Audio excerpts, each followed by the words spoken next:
Dhaggeeffattoota TV kanaan nagaan Waaqayyoo isiniif baay'atu akkam jirtu. Kun TV kanaan. TV'n kanaan kan inni darbu magaalaa guddittii Washington DC irraa waldaa kanaan keessaati. TV'n kanaan kan inni darbu yeroo hundumaa facaasaa dhiya keessaatii sa'aatii 3 amma 4tti. TV kanaan irratti kan dhiyaatu sagalee Waaqayyoo, faarfannaa, walaloo, baacoo, sagantaa dubartootaa, sagantaa dargaggootaa, sagantaa ijoollee, akkasumas immoo sagantaa hawaasaa yookaan immoo community isheen keessa jiraattu keessaati ji'atti naqa tokko hin darbaan. Kaayyoon TV kanaan warra sagalee Waaqayyoo hin dhagahin jiranii lubbuu hin fayyineef gara fayyinaatti fiduudhaan. Sagantaa har'aaf qabannee dhiyaannetti utuu hin darbin faarfannaa tokko sin dhageessisnaan.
Obboloota koo Waaqayyo carraa lammaffaan of kenne.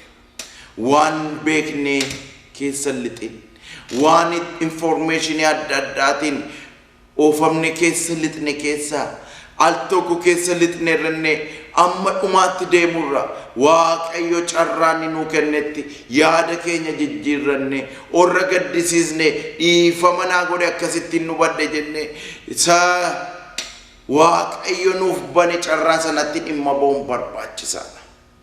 Abeseloomi dhimmatti hin baane, Yihuudaanii dhimmatti hin baane, jireenyi isaanii mootummaa waaqayyo mootummaa Daawit keessatti dhalate, mootummaa Daawit keessatti hangafa ta'e Abeseloomi achi keessaa bade. Yihuudaanii Gooftaa Yesuus Kiristoos wajjin deema, Gooftaa Yesuus Kiristoos wajjin nyaachaa, Gooftaa Yesuus Kiristoos wajjin dubbachaa, Gooftaa Yesuus gadi jedhee miilla isaa dhiqaa fi Gooftaa Yesuus iddoo kennee fi horii baattuu ta'ee Gooftaa Yesuus itti waamame ergamoota keessaa jedhamee waamame. Garuu jireenyi Yihuudaa fiixaan hin baane. Lolli anaaf isinitti kenname obboleettii koo, obboleessa koo, lolli anaaf isinitti kenname lola qalbii keenya jijjiirrannee ayyaana waaqayyo fudhannudha. Lolli anaaf isinitti kenname yeroo hundumaa lafa kufnee kaanee dhaabbannudha. Waaqayyo yaada kana nu keessa bulcha. Baay'een xiiqiidhaan gara fuulduraa adeemu. Dhumni xiiqii immoo badiisa. Dhumni xiiqii immoo mashgabicharraa caafaman irraa haqamuu fida. Kanaaf lolli anaaf isinitti Iyyaasutti barasa kan kenname cimanii dhaabbachuu keessa qalbii jijjiirrachuu. Waaqayyo ayyaana isaa nuuf baay'isu. Inni afuraffaa fi inni dhumaa kakuu haaraa keessatti arganna. Innis macaafa Tesaloniqee keessatti isa duraa boqonnaa 5:16 irratti sagalee akkas jedhutu jira. Yeroo hundumaa gammadaa. Yeroo hundumaa gammadaa. Kadhata keessan itti fufaa malee hin dhiisinaa.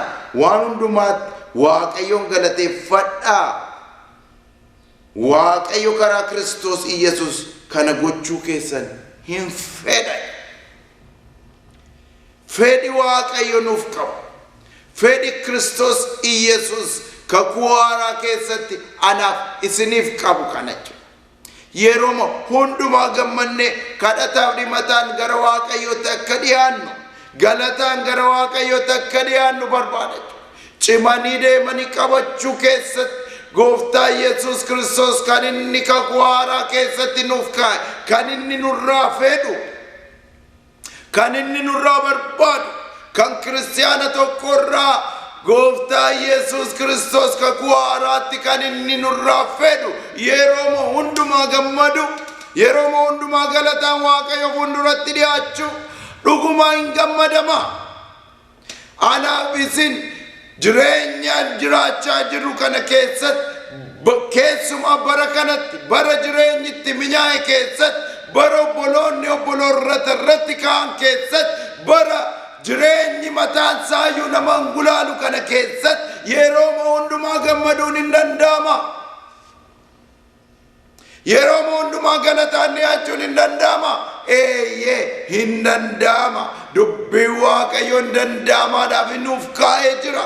Dubbiin waaqayyo kan inni nutti dubbatu ija keenya Kiristoos irra goonaan inni nurratti boqonne waaqayyoodha taanaan gaaddisni keenya Gooftaa Yesuus Kiristoosidha taanaan kattaan nu keessa dhokannee jirru waaqayyoodha taanaan kattichis Gooftaa Yesuusidha taanaan gammaduun hin danda'ama. Ameen, hin danda'ama. Fakkeenyaaf yoo ilaalle Yohaannis boqonnaa 4 irratti dubartittii ishee ejjitu sana hin agarra. Dubartittii kana fidanii Gooftaa Yesuus fuuldura dhaabani. Maaliif fidanii dhaabani? Dubartittii jireenyaa fi du'a gidduu turteedha. Dhagaa baatanii ajjeesuudhaaf, dhagaa baatanii rukuchuudhaaf hadheessanii dubartittii ejjituu jedhamte ishee beekamtu sana fidanii gara gooftaa Yesuus fidan. Yaada ishee male, akeeka ishee male, pilaan ishee male, prograam ishee male fidaniitu gooftaa wajjin ol agarsiisan. Eenyutu agarsiise? Orra ishee irratti ka'eetu agarsiise. Orra ishee ammeesseetu agarsiise.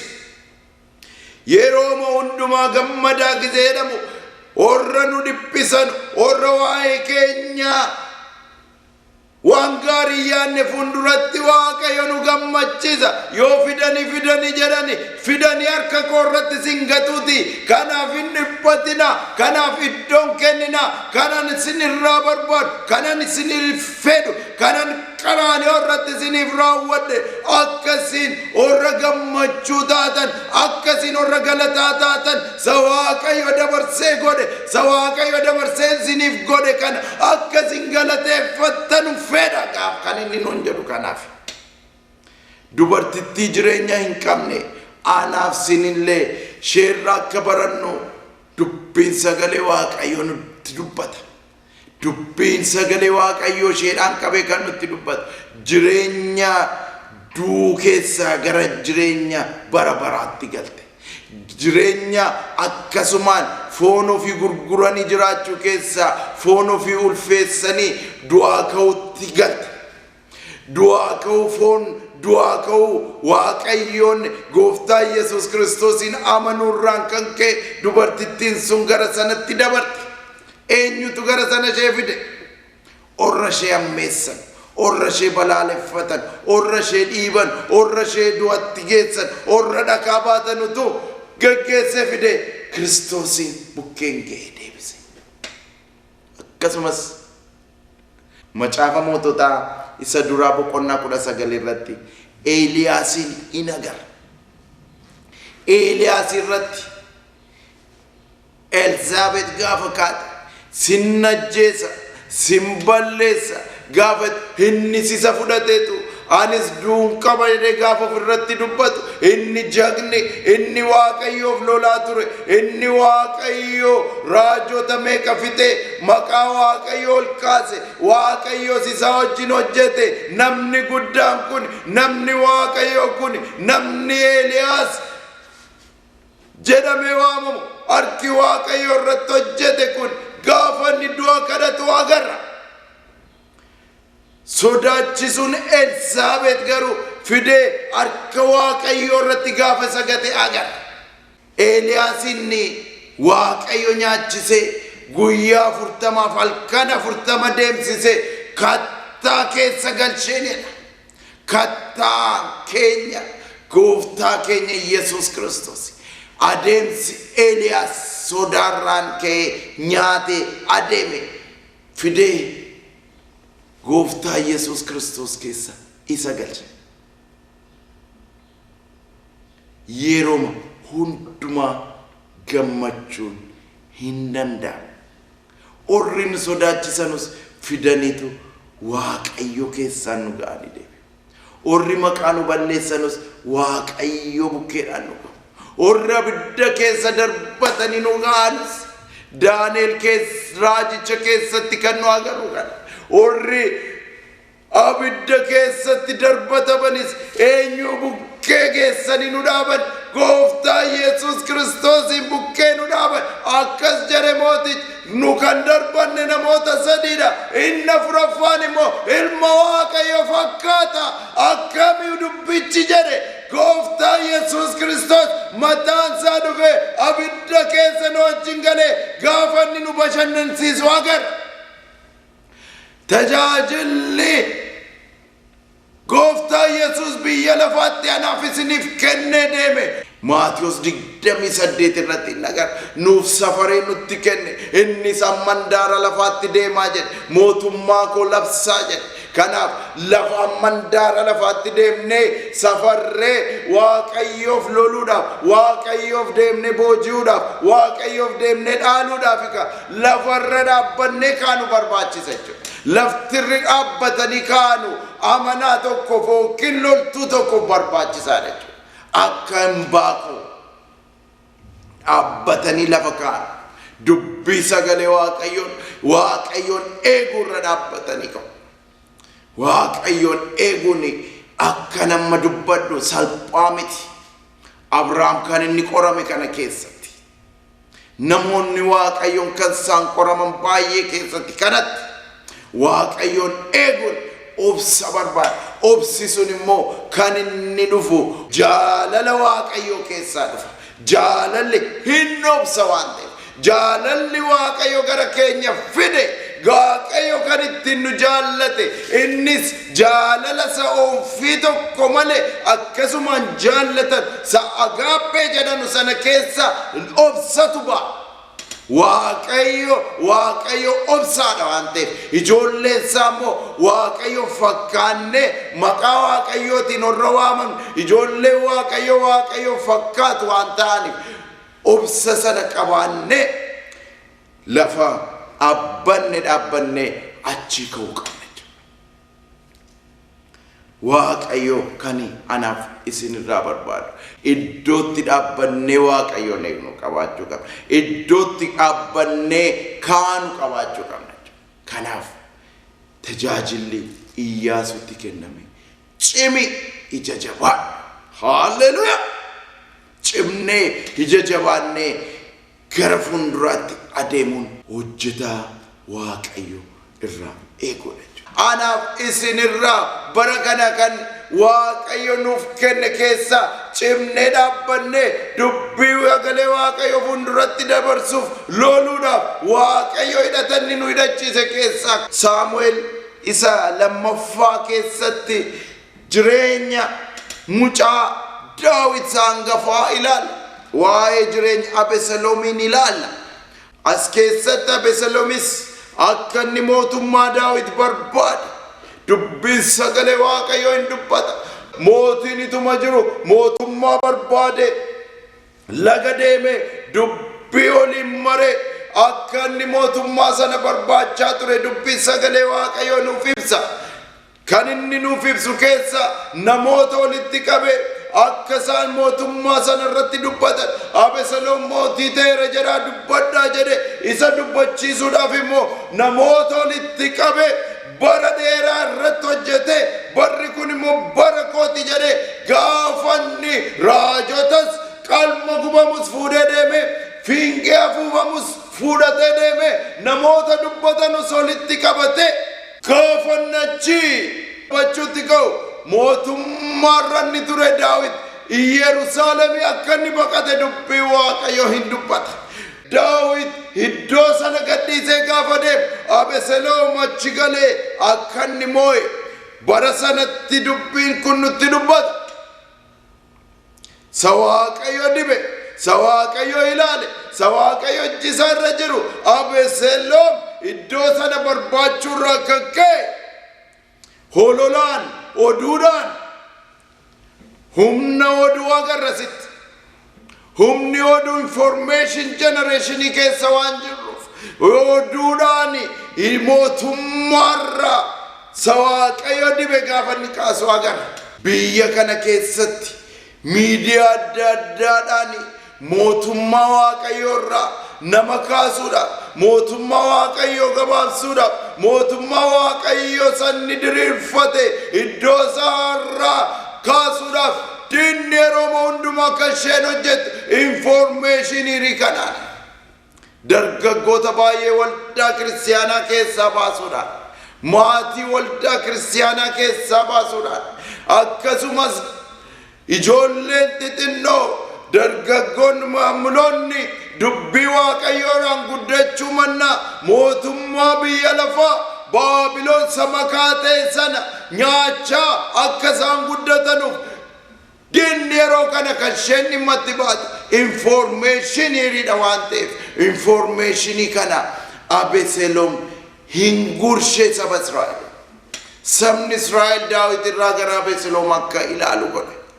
Inni hundumaa gararraa jiru. Inni Daawitiin achi kaa'e waaqayyo teessoo isaarra jira waan ta'eef inni kakate inni mootummaa Daawit keessa gooftaa Yesuus Kiristoos akka inni dhufu leenci Yihuudaa akka inni dhufu inni kakate Waaqayyo teessoo isaarra jira waan ta'eef achi Daawit keessaa kan ba'u immoo gooftaa Yesuus furii koo furii keessan inni Qaraaniyoo irratti of kenne inni Waaqayyo akeeke isa waan ta'eef akeeka isaa haalammoo Waaqayyo hin deemu waan ta'eef inni Daawitiif gaafa inni ka'u agarra. Lolli Abeseloomii fi Daawit gidduutti keeka biyya Efraates biyya Efreem keessatti akka inni raawwate dubbii Waaqayyoo hin dubbata. Achitti lolatti gaafa baanu macaafa Saamu'eel isa lammaffaa boqonnaa 18 irratti akkas jedha. Abeseloomiif loltuun Daawit ituu hin beekin olitti ba'ani. Ituma lolanu informationiidhaan ituma lolu nama olitti qabeetuma lolu namootuma orgaanaayizidii godhu fiingeetuma afuufsiisu Yerusaalemiin kan galee Abeseloom amma immoo yeroo dhumaatiif Daawitin balleessuuf lafa Daawititti baqate laga Efreem keessatti achitti deemee loluudhaaf ituma lolu dubbii Waaqayyoo ka walitti fiduun isaan lolu ituma jedhanu loltuun Daawitiif loltuun Abeseloom olitti baane. Olitti gaafa baanu ka dubbii sagalee Waaqayyoon deebiseen dubbisa. Abeseloomiif loltuun Daawit utuu hin beekin olitti baane. Abeseloom gaangoo isaa yaabbatee hin adeema ture. Gaangichi qilxuu guddaa damee qabu jalatu darbu mataan Abeseloom mukicha keessatti hin qabame. Yommus gaangoo inni yaabbatee adeemu darbee hin sokke. Abeseloom garuu lafaan kaakee rarree hafe. Waaqayyo lamaan isaanii olitti gaafa fide Abeseloom lolu kan lola Daawit loleef muki qilxuun illee gaafa Waaqayyoof ajajamu agarra. Anatu qabata ana malee hin jiru kan Israa'eliif yaadu kan saba Waaqayyoo gaggeessu inni Waaqayyo jedhetuman ta'e ana of qopheesseera jedhe Abeseloom gaafa inni qilleensa keessatti rarree hafu agarra. Achitti akka inni reebamee eeboodhaan waraanamee du'e hin agarra. Kanuma keessatti ka Daawit akka garaa kootii jedhe sagaraa Waaqayyo qabaadhaa jedhame Filiphisiyoos keessatti dubbatame san garaa Kiristoos Yesuus qabaadhaa jedhame sun Daawit irratti gaafa inni raawwatu agarra. Daawit lola sana keessatti yeroo hundumaa kan inni yaadu waa'ee ilma isaati, waa'ee ilma isaa hangafa, waa'ee Abeseloomi. Loltootatti illee isatti hin bu'inaa gaafa inni dubbatu dubbiin sagalee Waaqayyoo hin dubbata. Garuu warri loltoonni Abeseloomiin eega fixanii booddee gara Daawititti ol dorgomaa fiigaa dhufanii gaafatti dhimanu Daawit ofirra taa'ee boo'e. Akkas jedha mootichi kana yommuu dhaga'e raafamee gara kutaasaa bantii karaa keellichaarra jirutti ol ba'ee hin boo'edha. Yeroo ol ba'es yaa ilma koo Abeseloom, yaa ilma koo Abeseloom, ani iddoo kee utuun du'eera ta'e anaaf wayyoo yaa Abeseloom ilma koo jedhe. Dorgommeenuu mana Waaqayyo keessatti qabnu keessatti obbolaan meeqa ijoollee Waaqayyo irratti dhama'e guddise meeqatu gaafa dhuman Waaqayyo yeroo hunduma boo'icha Daawit boo'e kana waan boo'u natti fakkaata. Hidhanni Iyyaasuun akka godhame akka inni darbee qabatuuf akka inni deemee biyya diinaa qabatuuf akka inni deemee isa Waaqayyo argee qabatuuf malee yaadi Waaqayyo isa Waaqayyo dibe irratti akka nu dorgomnuuf miti. Obboloota koo Waaqayyo carraa lammaffaa nuuf kenne. Waan beeknee keessa lixin, waan information adda addaatiin oofamne keessa lixne keessa al tokko keessa lixne irranne amma dhumaatti deemurra Waaqayyo carraan nu kennetti yaada keenya jijjiirranne orra gaddisiisne dhiifama naa godhe akkasittiin nu badhe jenne isa Waaqayyo nuuf bane carraa sanatti dhimma ba'uun barbaachisaadha. Jaalala fannoorraa yeroo yaadadhu keessi koo waa'ee isaaf caliin jedhu gaarii gaariin akka gaheen jiru lubbuu duwwaa jalaa kan baraaru gaarii gaariin akka gaheen jiru lubbuu duwwaa jalaa kan baraaru mituun akka gaheen jiru abaarsa eebbatti kan jijjiiru mituun akka gaheen jiru abaarsa eebbatti kan jijjiiru gaariin akka gaheen jiru lubbuu duwwaa jalaa kan baraaru gaarii gaariin akka gaheen jiru lubbuu duwwaa jalaa kan baraaru mituun akka gaheen jiru abaarsa eebbatti kan jijjiiru mituun akka gaheen jiru abaarsa eebbatti kan jijjiiru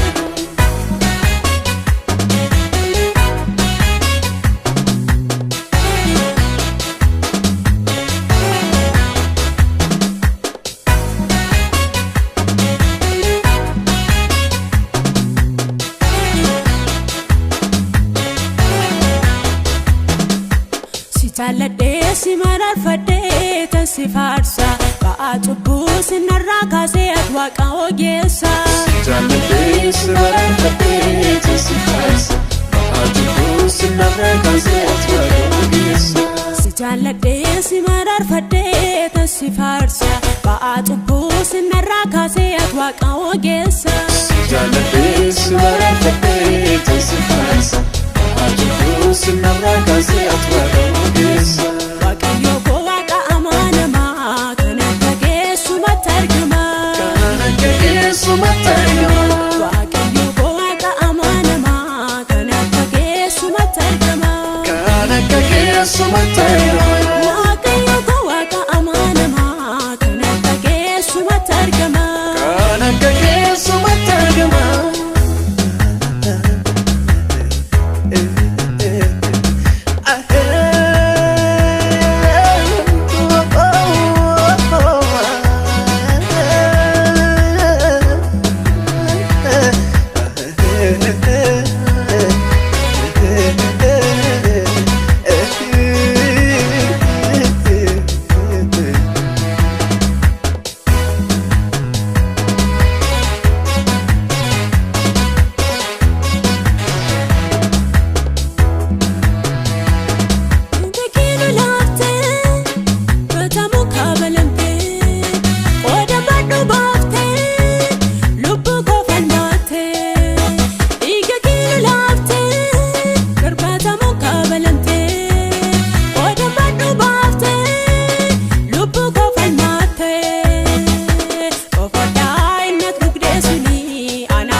Dhaggeeffattoota TV kanaan Waaqayyo isin haa eebbisu jecha weebsaayitiin keenya www.oromochurchdc.com iimeeliidhaan yoo nu quunnamuu barbaaddan immoo oecdc@2013gmail.com akkasumas immoo bilbilaan yoo nu quunnamuu barbaaddan bilbilli keenya 222